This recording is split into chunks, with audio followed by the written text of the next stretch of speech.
उड़ान से रिश्ता रखता है पंछी। उड़ान उड़ान से रिश्ता रखता है पंछी। आसमान से रिश्ता रखता है पंछी। मंजिल चाहे दूर कितनी भी क्यों ना हो, थकान से कब रिश्ता रखता है पंछी। थकान से कब रिश्ता रखता है पंछी। आपका लक्ष्य चाहे कितना ही कठिन क्यों ना हो, आपका लक्ष्य चाहे कितना ही दूर क्यों ना हो, जब तक वो प्राप्त नहीं हो जाता है, अनवरत बिना रुके बिना थके लगातार प्रयास करने पर ही सफलता सुनिश्चित होती है। और आपकी सफलता में सारथी की भूमिका निभाने हेतु हमारा पॉलिटिकल एकेडमी परिवार जो है पूर्णतः समर्पित है। क्योंकि आप जानते हैं कि पॉलिटिकल एकेडमी केवल और केवल स्कूल व्याख्याता के लिए समर्पित है, लेकिन बहुत से टॉपिक है जो स्कूल व्याख्याता के साथ में कॉलेज व्याख्याता के लिए भी महत्वपूर्ण है, तो आप उनके लिए भी इन वीडियोस को आप लोग देख सकते हैं। आज हम हमारी जो सीरीज है स्कूल व्याख्याता के पाठ्यक्रम में जितने भी टॉपिक है उन प्रत्येक टॉपिक के एमसीक्यू प्रश्नों की हम लोग चर्चा करते हैं। आज जिस टॉपिक की हम बात करने वाले हैं वो बहुत महत्वपूर्ण टॉपिक है कॉन्सेप्ट में, लिबर्टी यानी कि स्वतंत्रता।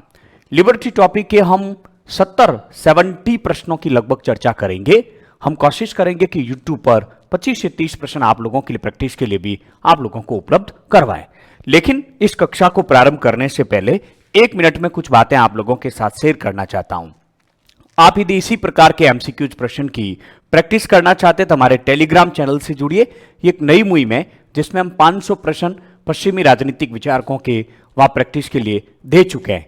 बहुत जल्द हम भारतीय विचारकों के संदर्भ में, भारतीय संविधान के संदर्भ में, कक्षा 12th एनसीईआरटी और राजनीतिक सिद्धांत की प्रश्नावली को भी हम लोग वहां पर शुरू करने वाले हैं। तो आप इस टेलीग्राम चैनल से जुड़ सकते हैं। टेलीग्राम चैनल से जुड़ने के लिए आप लोगों को सर्च करना होगा नाम जो हमारे यूट्यूब चैनल का नाम है, सुरेंद्र सिंह राजप्रीत पॉलिटिकल साइंस, वो का वो नाम जो है टेलीग्राम चैनल का है। फिर भी यदि आप लोगों को लिंक नहीं मिले तो मैं एक नंबर देता हूं, इस पे आप व्हाट्सएप मैसेज करके आप टेलीग्राम लिंक प्राप्त कर सकते हैं। टेलीग्राम लिंक प्राप्त कर सकते हैं 8209744629। ये हमारे पॉलिटिकल एकेडमी के नंबर है। आप इनसे भी मैसेज प्राप्त करके अन्य भी किसी प्रकार की जानकारी ले सकते हैं। अगली बात, यदि आप स्कूल व्याख्याता राजनीति विज्ञान से तैयारी करना चाहते हैं तो पॉलिटिकल एकेडमी परिवार में आप सबका हार्दिक स्वागत और अभिनंदन है। इसके लिए आपको प्ले स्टोर से पॉलिटिकल एकेडमी ऐप को डाउनलोड करना होगा। वहां आपको नोट्स, कंटेंट के साथ में बहुत से वीडियो डेमो क्लासेज के रूप में मिलेंगे। आप उन्हें देखकर संतुष्ट होते हैं तो आप हमसे जुड़ सकते हैं।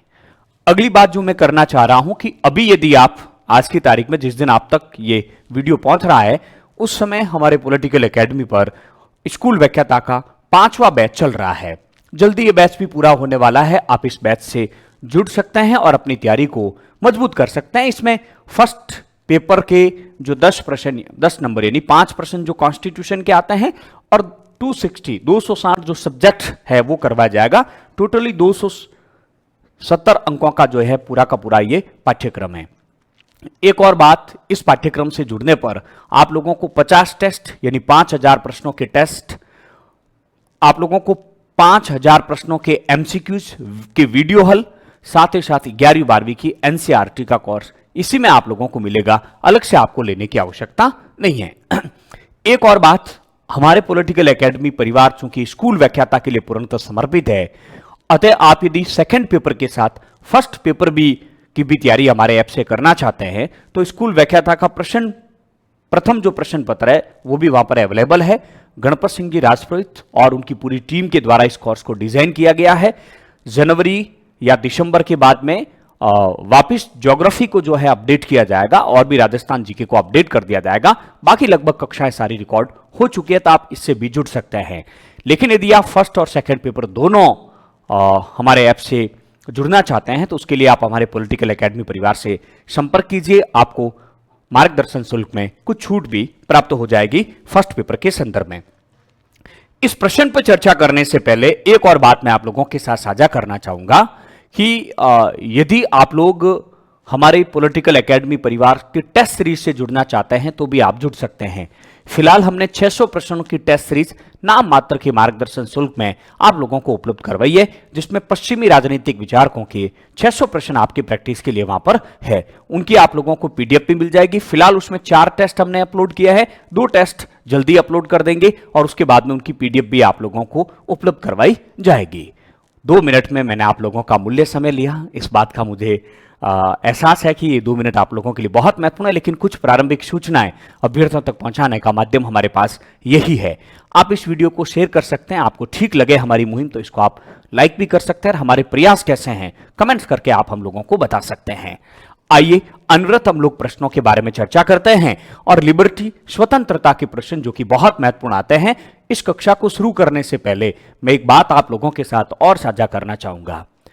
आप यदि स्कूल व्याख्याता, कॉलेज व्याख्याता के पेपर वर्ष 2018 तक देखेंगे, आप लोगों को अलग प्रकार के प्रश्न देखने को मिलेंगे।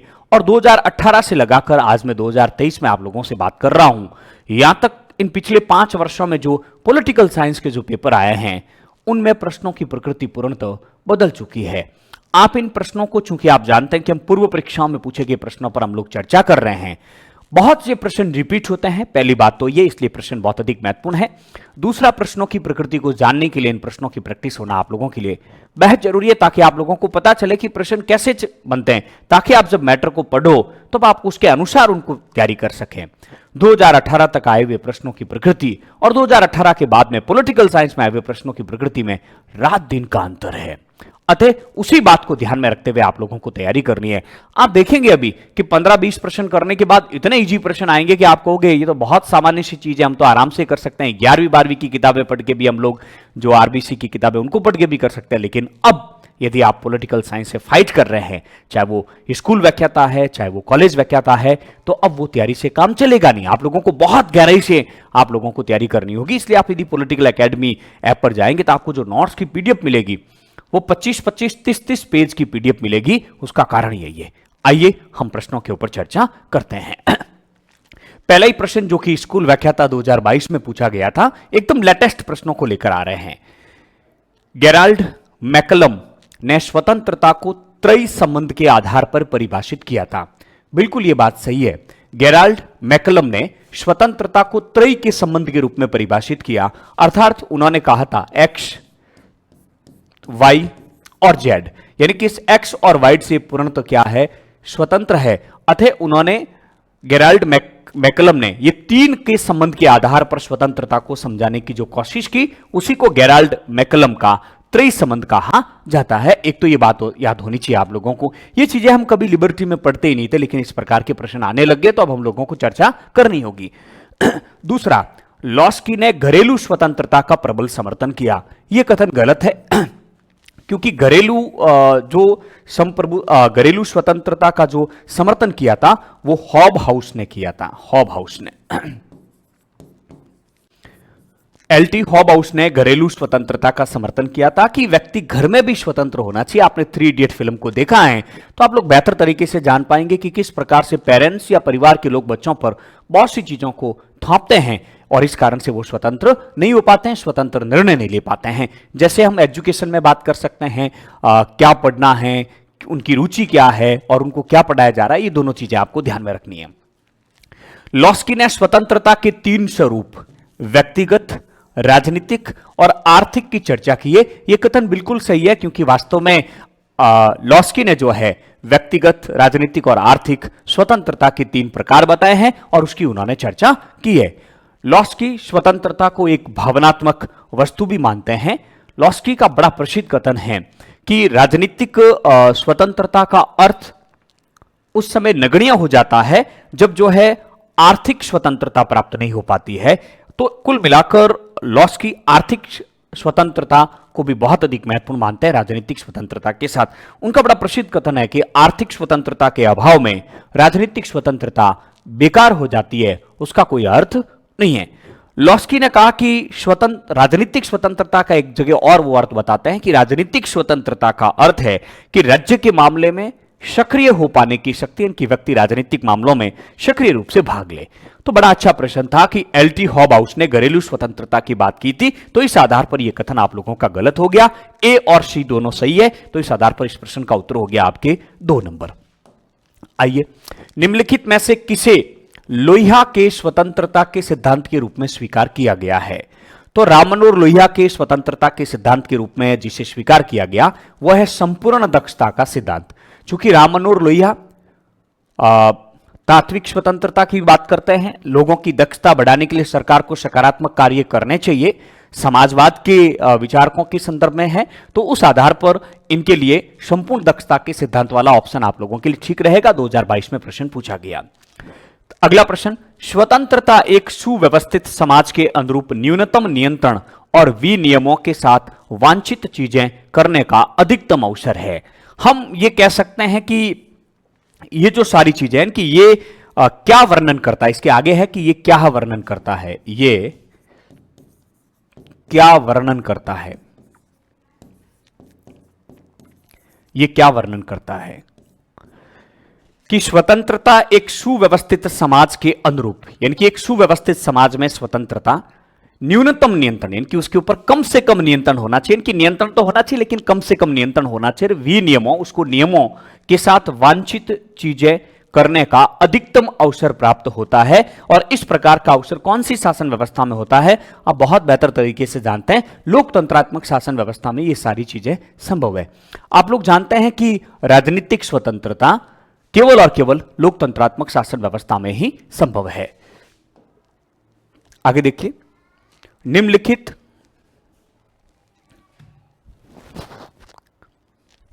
निम्नलिखित में से कौन सा विचारक स्वतंत्रता एक सामूहिक लक्ष्य के रूप में मानता है? बड़ा जबरदस्त प्रश्न था, बहुत अच्छा प्रश्न था। सामूहिक लक्ष्य के रूप में कौन मानते हैं? रूसो मानते हैं। आप लोग जानते हैं कि रूसो ने जिस सामाजिक समझौते के तहत सामान्य इच्छा का निर्माण किया, वो सामान्य इच्छा सबकी सामान्य हित की इच्छा है और उस सामान्य इच्छा का सभी पालन करने के लिए क्या है? बाध्य है, क्योंकि रूसो का मानना है कि वो सद इच्छा है, वो सामान्य हित की इच्छा है, वो सबके द्वारा निर्मित की गई तो इच्छा है, अतः सामान्य इच्छा के रूप में कानूनों का निर्माण हम सब ने किया है, तो उनको पालन करना भी हमारा दायित्व होना चाहिए और उसका पालन करके ही हम स्वतंत्र हो सकते हैं। रूसो का बड़ा प्रसिद्ध कथन है कि व्यक्ति प्राकृतिक स्वतंत्रता को खोता है, लेकिन सामान्य इच्छा उस राज्य का सदस्य होने के नाते वो नागरिक स्वतंत्रता को पुनः प्राप्त कर लेता है। इस प्रकार से सामूहिक स्वतंत्रता की, और रूसो कहते हैं कि व्यक्ति समुदाय का सदस्य होकर ही स्वतंत्र हो सकता है, अन्यथा वो स्वतंत्र नहीं हो सकता है। इस प्रकार से रूसो ने जो है सामूहिक लक्ष्य के रूप में स्वतंत्रता को परिभाषित किया या मानते हैं वो। निम्नांकित विचारकों में से ये किसने कहा कि प्रमुख समस्या स्वतंत्रता की नहीं है परंतु एक विधि मान्य राजनीतिक व्यवस्था के निर्माण की है? विधि मान्य राजनीतिक व्यवस्था की है। सैमुअल हंटिंगटन को आप लोग बेहतर तरीके से जानते हैं। सैमुअल हंटिंगटन ने political development and political decay 1965 की जो उनकी प्रसिद्ध पुस्तक है उसमें वो इस प्रकार की बात करते हैं कि प्रमुख समस्या स्वतंत्रता की नहीं है बल्कि राजनीतिक व्यवस्था की है। हंटिंगटन ने कहा है कि तर्क के आधार पर राजनीतिक व्यवस्था स्वतंत्रता से पहले है, तो प्रमुख समस्या स्वतंत्रता की नहीं राजनीतिक व्यवस्था की है कि व्यवस्था स्वतंत्रता से पहले आती, इसलिए राजनीतिक व्यवस्था बेहतर होना जरूरी है, स्वतंत्रता तो स्वतः ही हो जाएगी। इस प्रकार से बड़ा प्रसिद्ध कथन है सैमुअल हंटिंगटन का कि निम्नांकित विचारकों में से ये किसने कहा कि प्रमुख समस्या स्वतंत्रता की नहीं परंतु एक विधि मान्य राजनीतिक व्यवस्था के निर्माण की है? तो हंटिंगटन की नजर में राजनीतिक व्यवस्था का निर्माण करना ही एक ज्यादा बड़ी समस्या है स्वतंत्रता की अपेक्षा। आप लोग देख पाएंगे इनमें से एक भी प्रश्न जेस मिल में से नहीं है, टीएच ग्रीन में से नहीं है। ये नए प्रकार के प्रश्न आजकल आने लग गए और इन प्रश्नों को तैयार करने के लिए आपको डिटेल में पढ़ना होगा। आधुनिक उदारवाद किस पहलू में विश्वास नहीं रखता है? देखिए, आप लोग जानते हैं कि शास्त्रीय उदारवाद जिसको हम क्लासिकल या नकारात्मक उदारवाद कहते हैं, ये राज्य को एक आवश्यक बुराई मानते हैं, यानी कि न्यूनतम राज्य पुलिस राज्य में विश्वास करते हैं, व्यक्ति को स्वतंत्र छोड़ देना चाहिए, ये नकारात्मक स्वतंत्रता की बात करते हैं। इसके बाद में जब कार्ल मार्क्स ने इसको चुनौती दी तब आया आधुनिक आधुनिक उदारवाद। इसी आधुनिक उदारवाद को हम सकारात्मक उदारवाद भी कहते हैं। इसको नकारात्मक उदार कहते हैं, इसको सकारात्मक उदारवाद कहते हैं, जिसमें इन्होंने राज्य को एक आवश्यक अच्छाई माना, राज्य को एक आवश्यक अच्छाई माना, इनकी जन कल्याणकारी राज्य का इन्होंने समर्थन किया कि युक्ति युक्त बंधन होने चाहिए। और उसके बाद में समकालीन उदारवाद, और समकालीन उदारवाद की दो धाराएं हैं। समकालीन उदारवाद, इस समकालीन उदारवाद में एक तो हो गया आपके उदार समतावाद, उदार समतावाद, और दूसरा हो गया आपके स्वेच्छातंत्रवाद, स्वेच्छातंत्रवाद। ये जो स्वेच्छातंत्रवाद है जो इसके ज्यादा नजदीक है, और ये उदार समतावाद इसके ज्यादा नजदीक है। अब देखिए आधुनिक उदारवाद किस पहलू में विश्वास नहीं रखता है, तो न्यूनतम राज्य में विश्वास नहीं रखता है। पहली बात तो ये, क्योंकि ये कल्याणकारी राज्य के समर्थक है, आधुनिक उदारवाद की बात कर रहे हैं। हां बिल्कुल, तो उत्तर यही हो गया कि किसमें विश्वास नहीं रखते हैं, वो न्यूनतम राज्य में विश्वास नहीं रखते हैं। आधुनिक उदारवाद पालने से कब्र तक कल्याण, यानी कि लोक कल्याणकारी कार्य राज्य को करने चाहिए। पालने का मतलब जन्म से लगाकर, पालने से लगाकर कब्र तक, यानी कि अंतिम संस्कार तक राज्य को व्यक्ति के हित में कार्य करने चाहिए, लोक कल्याणकारी कार्य करने चाहिए। दूसरा सकारात्मक स्वतंत्रता के समर्थक हो ही गए। और तीसरा सामाजिक उदारवाद, यानी कि सामाजिक हित में विभिन्न प्रकार के कार्य राज्य को करने चाहिए। तो इसका उत्तर आप लोगों के हो गया न्यूनतम राज्य। तो यह होगा आपका उत्तर, इसमें वो विश्वास नहीं करते हैं। सकारात्मक स्वतंत्रता के विचार से क्या अभिप्राय है? हम जब स्वतंत्रता की बात करते हैं तो स्वतंत्रता के दो प्रकार के बारे में बात करते हैं। पहला नकारात्मक स्वतंत्रता और दूसरा सकारात्मक स्वतंत्रता। आप लोग जानते हैं कि जया बर्लिन ने सकारात्मक और नकारात्मक स्वतंत्रता के इनको बहुत डिटेल में समझाने की कोशिश की है। आप लोग ये भी जानते हैं कि नकारात्मक स्वतंत्रता का तात्पर्य है कि व्यक्ति को पूर्ण रूप से खुला छोड़ देना चाहिए, यानी उसके ऊपर किसी प्रकार का कोई बंधन नहीं होना चाहिए, यानी बंधनों का अभाव ही स्वतंत्रता है। जबकि सकारात्मक स्वतंत्रता में इस बात को स्वीकार किया जाता है कि राज्य को लोक कल्याणकारी कार्य करने चाहिए, व्यक्ति अपनी क्षमताओं का उपयोग कर सके ऐसा वातावरण उसको उपलब्ध करवाना चाहिए, लोगों के हितों में राज्य लोगों के हित में राज्य को कार्य करना चाहिए। तो इस प्रकार से यदि हम बात करें तो सकारात्मक स्वतंत्रता का तात्पर्य क्या है? राज्य के पास लोगों के जीवन और अधिक समृद्धिपूर्ण बनाने की आशा में हस्तक्षेप करने का अधिकार है। यह कथन मुझे एकदम ठीक लग रहा है, क्योंकि राज्य व्यक्ति के जीवन में हस्तक्षेप कर सकता है, युक्ति युक्त बंधन लगा सकता है, जन कल्याणकारी कार्य कर सकता है। लोगों को केवल वहां पहुंचकर अपनी स्वेच्छा अनुसार कोई भी कृत्य करना होगा। देखिए स्वेच्छा अनुसार की बात करते हैं नकारात्मक स्वतंत्रता के समर्थक, केवल आत्मविश्वास वाले लोग स्वतंत्र हो सकते हैं, ये भी नकारात्मक स्वतंत्रता वाले बात करते हैं कि जो योग्य है वो आगे बढ़ जाएंगे। स्वतंत्रता से अन्य व्यक्तियों द्वारा जानबूझकर अध्यारोपित अवरोधकों का अभाव अभिप्रेरित है, ये भी इसका उत्तर नहीं है। तो कुल मिलाकर सबसे सर्वश्रेष्ठ उत्तर आपका यही है। सर्वश्रेष्ठ क्या, इसका उत्तर यही है। नेट 2022 में प्रश्न पूछा गया था। नीचे दिए गए दो कथन दे रखे हैं और बड़ा गजब का प्रश्न है। इस प्रकार के प्रश्न कथन कारण के या कौन से सही है कौन से गलत के पूछे जाते हैं।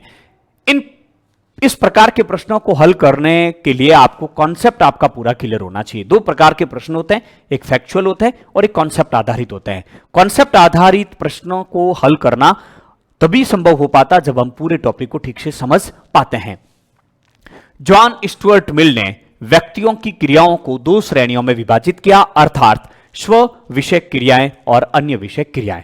अब बेहतर तरीके से जानते हैं कि जे.एस. मिल ने व्यक्ति के कार्यों को दो भागों में बांटा, स्व संबंधी कार्य और पर संबंधी कार्य। व्यक्ति द्वारा किए जाने वाले ऐसे कार्य जिसका प्रभाव केवल व्यक्ति के खुद पर पड़ता है, और जे.एस. मिल का कहना है कि इस मामले में राज्य को कोई हस्तक्षेप नहीं करना चाहिए, क्योंकि दूसरा था पर विषय कार्य, अर्थात व्यक्ति द्वारा किए जाने वाले ऐसे कार्य जिसका प्रभाव अन्य लोगों के ऊपर पड़ता है उनको प्रतिबंधित किया जा सकता है, यानी जिसे जे.एस. मिल हानि का सिद्धांत कहता है, क्षति का सिद्धांत कहता है। तो बिल्कुल 100% ये कथन आप लोगों के क्या है, सही है। दूसरा, जे.एस. मिल कहता है कि जो व्यक्ति करना चाहता है उसे न करने में स्वतंत्रता निहित है।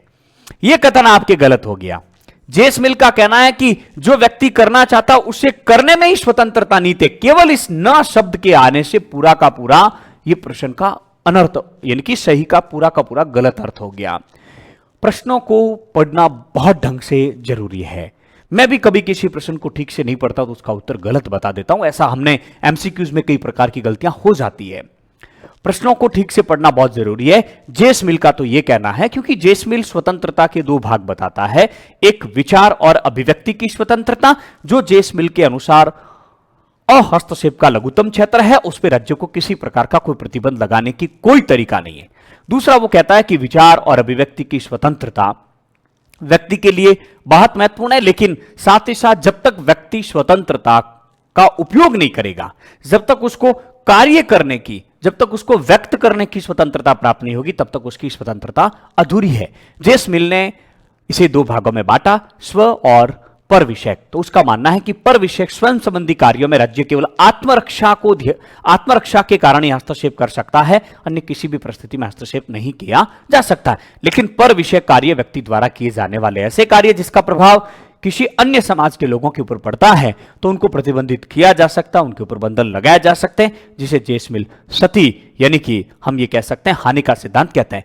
यानी मैं कह सकता हूं कि व्यक्ति अपनी छड़ी को वहां तक घुमाने के लिए स्वतंत्र है जहां तक कि दूसरे के नाक को टच नहीं करता है। तो बड़ा अच्छा प्रश्न था और इसमें आपका कथन केवल और केवल एक सही है। कथन एक सही और कथन दो गलत। आगे देखिए, निम्न में से किस विचारक के अनुसार स्वतंत्रता और समानता एक दूसरे के विरोधी है? ये प्रश्न बहुत अधिक पूछे जाते हैं आजकल, इस बात का आप लोगों को ध्यान रखना है। इस प्रकार के प्रश्न बहुत अधिक पूछे जाने लग गए हैं आजकल। आजकल क्या, ये पहले पूछे जाते थे, अब ये प्रश्न कम पूछे जाते हैं, लेकिन ये तो बहुत महत्वपूर्ण प्रश्न है कि समानता और स्वतंत्रता के संबंध बताइए। दो प्रकार की धाराएं, कुछ लोगों का कहना है कि स्वतंत्रता और समानता एक दूसरे के विरोधी है, और उसमें लॉर्ड एक्टन और डी टॉकविले का नाम सबसे आगे आता है। और बाकी बहुत से लोगों का कहना है कि स्वतंत्रता और समानता में कोई विरोधाभास नहीं, तो एक दूसरे की पूरक है। और उसमें पोलार्ड का कथन बड़ा महत्वपूर्ण है कि स्वतंत्रता की समस्या का एक ही समाधान है और वो केवल और केवल समानता में है। इस प्रकार के प्रश्न भी पूछे जाते हैं। तो निम्न में से किस विचारक के अनुसार स्वतंत्रता और समानता एक दूसरे के विरोधी है? तो मैंने चूंकि पहले ही कह दिया कि स्वतंत्रता और समानता एक दूसरे के विरोधी है, तो ये डी टॉकविले का कथन है, लॉर्ड एक्टन का भी कथन है, लेकिन दोनों विकल्प में नहीं है। ऐसी स्थिति में हमें और आगे बढ़ना होगा। स्वेच्छातंत्रवादी, शास्त्रीय उदारवादी जितने भी है, क्लासिकल उदारवादी, नकारात्मक उदारवादी, वो इस बात को स्वीकार करते हैं कि स्वतंत्रता और समानता एक दूसरे के विरोधी है, क्योंकि वो प्रक्रियात्मक न्याय में बहुत अधिक विश्वास करते हैं। उनका कहना है कि व्यक्ति पूर्णतः स्वतंत्र होना चाहिए। वो स्वतंत्रता को बहुत अधिक महत्व देते हैं, वो व्यक्ति को बहुत अधिक महत्व देते हैं, और उनके अनुसार व्यक्ति के ऊपर किसी प्रकार का बंधन नहीं होना चाहिए। वो व्यक्ति की स्वतंत्रता के अधिकार को बहुत अधिक महत्वपूर्ण मानने के कारण उनका मानना है कि राज्य यदि समानता स्थापित करने की कोशिश करेगा तो स्वतंत्रता बाधित होगी, स्वतंत्रता कम होती जाएगी, और वो स्वतंत्रता के साथ किसी प्रकार का समझौता करने के लिए तैयार नहीं है। तो कुल मिलाकर इस विकल्प की यदि हम बात करें तो एफ ए हैयक इसका उत्तर सही होगा, और एफ ए हैयक इसका उत्तर सही इसलिए होगा क्योंकि एफ ए हैयक आप लोग जानते हैं कि स्वेच्छातंत्रवादी है। एफ ए हैयक की बड़ी महत्वपूर्ण पुस्तक है कॉन्स्टिट्यूशन ऑफ लिबर्टी 1960। उसमें जो है इस प्रकार की बातें वो करता है कि स्वतंत्रता और समानता एक दूसरे के विरोधी है, स्वतंत्रता पर बहुत अधिक बल दिया है। बाकी आप लोग जानते हैं कि जेस मिल जो है प्रारंभ में नकारात्मक स्वतंत्रता की बात करते हैं, लेकिन वो स्वतंत्रता और समानता को विरोधी एक दूसरे के नहीं मानता है। अंत में लोक कल्याणकारी राज्य की बात भी करते हैं जेस मिल। एचआर टॉनी और सीबी मैकफर्सन सकारात्मक स्वतंत्रता के समर्थक है। ये स्वतंत्रता और समानता को एक दूसरे के पूरक मानते हैं। अगला प्रश्न, जब तक राज्य बना रहेगा तब तक स्वतंत्रता का अस्तित्व नहीं रहता। जहां स्वतंत्रता विद्यमान रहती है वहां राज्य का अस्तित्व नहीं होगा। यह कथन किसका है? तो यह कथन सीधा सीधा फैक्ट है, लेनिन का कथन है कि जब तक राज्य रहेगा तब तक स्वतंत्रता नहीं रहेगी, और जब स्वतंत्रता रहेगी वह राज्य अस्तित्व में नहीं रहेगा। आप लोग जानते हैं कि मार्क्सवादी विचारक जितने भी राज्य को शोषण का यंत्र मानते हैं, उनका मानना है कि जब राज्य लुप्त हो जाएगा तभी व्यक्ति सच्चे अर्थों में स्वतंत्र हो पाएगा। लेकिन मार्क्सवादियों में भी आपको मार्क्स का नहीं करना, सीधा फैक्ट है, लेनिन का फैक्ट है। 2 बार यह प्रश्न पूछा जा चुका है। स्वतंत्रता का प्राचीनतम सिद्धांत कौन सा है? तो बहुत सामान्य प्रश्न है। प्राकृतिक स्वतंत्रता का सिद्धांत है वो सबसे प्राचीन है।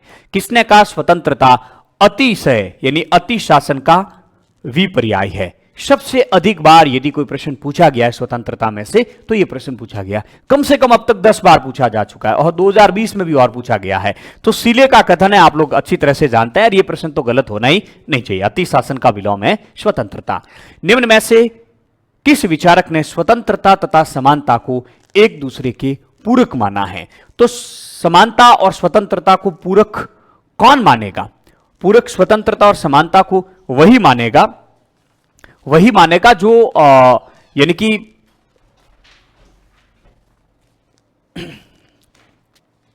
हां, स्वतंत्रता और समानता के पूरक की बात करें तो लॉर्ड एक्टन और डी टॉकविले तो मैंने पहले ही आपके क्लियर कर दिए, ये तो स्वतंत्रता और समानता को एक दूसरे का क्या मानते हैं? विरोधी मानते हैं। उसके बाद में बात आती है मैकाइवर और मैकियावली में।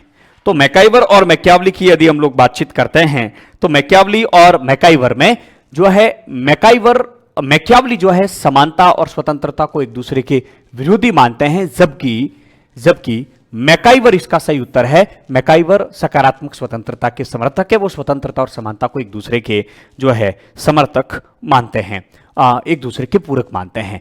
और सीधा प्रश्न है, कई बार पूछा जा चुका है कि आर्थिक समानता के बिना राजनीतिक स्वतंत्रता एक मिथक है, एक भ्रम है। यह कथन H.J. लॉस्की का है। तो लॉस्की का यह कथन है क्योंकि लॉस्की का मानना है कि जब तक व्यक्ति की न्यूनतम आवश्यकताओं की पूर्ति नहीं होगी, जब तक रोटी कपड़ा मकान शिक्षा स्वास्थ्य प्राप्त नहीं होगा, जब तक आर्थिक समानता समाज में स्थापित नहीं होगी, राजनीतिक स्वतंत्रता का कोई मूल्य नहीं है, वो एकदम मिथक है, वो एकदम भ्रम है।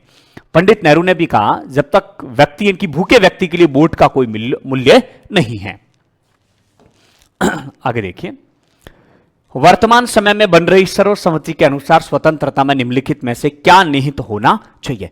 आज की तारीख में यदि हम बात करें स्वतंत्रता का क्या अर्थ है, तो आज लोक कल्याणकारी राज्य का जो है विचार सबसे अधिक प्रबल है और आज के समय इस बात को स्वीकार किया जाता है कि कतिपय भौतिक और विधिक अवरोधों का अभाव होना चाहिए। इनकी राज्य को व्यक्ति के सामने जो भौतिक और विधिक जो अवरोध है, उन अवरोधों का अभाव होना चाहिए, इनकी वो अवरोध नहीं होने चाहिए, ऐसा राज्य को प्रयास करना चाहिए। बिल्कुल तभी व्यक्ति स्वतंत्र हो पाएगा। कतिपय सिविल और राजनीतिक स्वतंत्रताओं की विद्यता, बिल्कुल नागरिक और राजनीतिक स्वतंत्रताएं व्यक्ति को प्राप्त होनी चाहिए। आय, शिक्षा, स्वास्थ्य के सामाजिक प्रावधान, इस बात को भी हम स्वीकार करते हैं कि आय, शिक्षा, स्वास्थ्य की व्यवस्था सरकार को करनी चाहिए। सांस्कृतिक तादात्म्य का संरक्षण, तो संस्कृति का भी संरक्षण होना चाहिए। तो चारों चीजें वर्तमान में हम स्वतंत्रता में शामिल करते हैं क्योंकि आज की तारीख में लोक कल्याणकारी राज्यों की चीज को ज्यादा स्वीकार किया जाता है। निम्नलिखित में से कौन सकारात्मक स्वतंत्रता का समर्थक नहीं है? ये नहीं है पूरक है। एक देखो, जो स्वतंत्रता और समानता को पूरक मानते हैं वो जो है सकारात्मक स्वतंत्रता के समर्थक होते हैं। जो स्वतंत्रता और समानता को एक दूसरे का विरोधी मानते हैं वो नकारात्मक स्वतंत्रता के समर्थक होते हैं। ये भी थोड़ा आप लोगों को ध्यान में रखना है। 90% लगभग, एकादा कोई 19-20 इधर उधर हो सकता है। तो सकारात्मक स्वतंत्रता के समर्थक नहीं है, तो हम देख लेते हैं कि सकारात्मक स्वतंत्रता के समर्थक है कौन। तो टी.एच. ग्रीन तो सकारात्मक स्वतंत्रता के समर्थक है और हैरोल्ड लॉस्की सकारात्मक स्वतंत्रता के समर्थक है। प्रश्न क्या है? निम्नलिखित में से कौन सकारात्मक स्वतंत्रता के समर्थक नहीं है? तो आप लोग जानते हैं कि जॉन लॉक तो उदारवाद के जनक है, शास्त्रीय उदारवाद के जनक है। दूसरा, जेरेमी बेंथम भी उदारवाद की श्रेणी में आते हैं। उदारवाद में उन्होंने उपयोगितावाद की बातचीत की थी। तो इसका उत्तर जो जॉन लॉक और जेरेमी बेंथम होगा, इनकी बी और डी आप लोगों के उत्तर होगा। अगला प्रश्न, किसने कहा समानता की अभिलाषा के कारण स्वतंत्रता की आशा ही व्यर्थ हो चुकी है? चूंकि मैं पहले कह चुका हूं कि लॉर्ड एक्टन और डी टॉकविले के कथन तो आपको याद होने चाहिए। लॉर्ड एक्टन ने कहा था कि समानता की अभिलाषा के कारण स्वतंत्रता की आशा ही व्यर्थ हो गई। लॉर्ड एक्टन का ही कहना है कि स्वतंत्रता समानता की विरोधी है क्योंकि कुछ व्यक्तियों में मानसिक शक्ति अधिक और कुछ में मानसिक शक्ति कम होती है। यदि काम करने की स्वतंत्रता हो तो बुद्धिमान व्यक्ति अवसरों से लाभ उठा सकेंगे और साधारण व्यक्तियों की अपेक्षा उन्नति ज्यादा कर पाएंगे।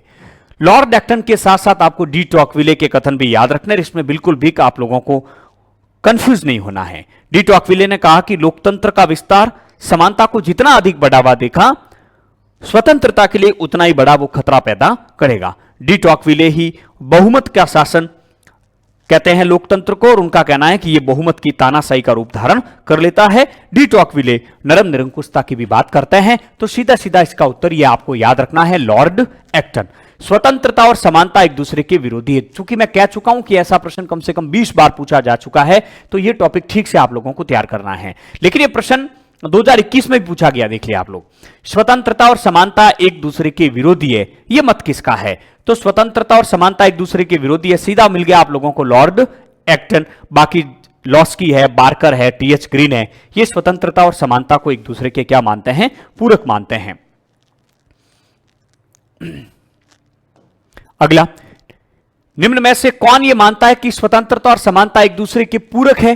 तो पूरक की बात आएगी तो आपके आ जाएगा आर एच टॉनी। कौन आ जाएगा?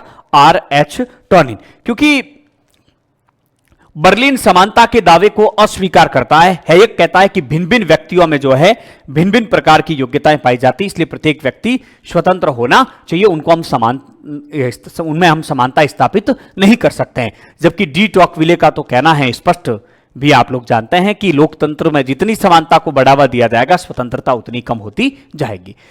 देखिए, जहां लॉर्ड एक्टन, डी टॉकविले और स्वेच्छातंत्रवादी आ जाते हैं, तो आपको दाएं बाएं देखना ही नहीं है। ये तो समानता और स्वतंत्रता को एक दूसरे के पूरक नहीं मानते, यानी विरोधी मानते हैं। किसने कहा कि ईश्वर जिसने हमें जीवन दिया, उसी के साथ उसने हमें क्या दी? स्वतंत्रता भी दी। यह अमेरिका की स्वतंत्रता से संबंधित है। और अमेरिकी संविधान के निर्माता जेफरसन और जेफरसन जो है इससे संबंधित है। तो उनका यह कथन है कि इन प्राकृतिक स्वतंत्रता में इन्होंने विश्वास किया है कि ईश्वर जिसने हमें जीवन दिया, उसके साथ ही उसने हमें क्या दिए? स्वतंत्रता दी है, अतः उसे कोई छीन नहीं सकता है। निम्नलिखित में से अमेरिकी स्वतंत्रता की घोषणा किसके द्वारा लिखी गई? तो थॉमस जेफरसन के द्वारा यह स्वतंत्रता की घोषणा लिखी गई थी। निम्नलिखित में से किसने स्वतंत्रता का वर्णन इस प्रकार से किया है कि अहस्तक्षेप का क्षेत्र जितना विस्तृत होगा, उतनी ही मेरी स्वतंत्रता विस्तृत हो जाएगी। ये इजाया बर्लिन का कथन है, जो कि सकारात्मक और नकारात्मक स्वतंत्रता की बात करते हैं। और इजाया बर्लिन, आप लोग ये भी जानते हैं कि वो नकारात्मक स्वतंत्रता का समर्थक है, और इसके कारण वो कहता है कि अहस्तक्षेप का क्षेत्र जितना अधिक बड़ा होगा, मेरी स्वतंत्रता उतनी अधिक बढ़ती जाएगी।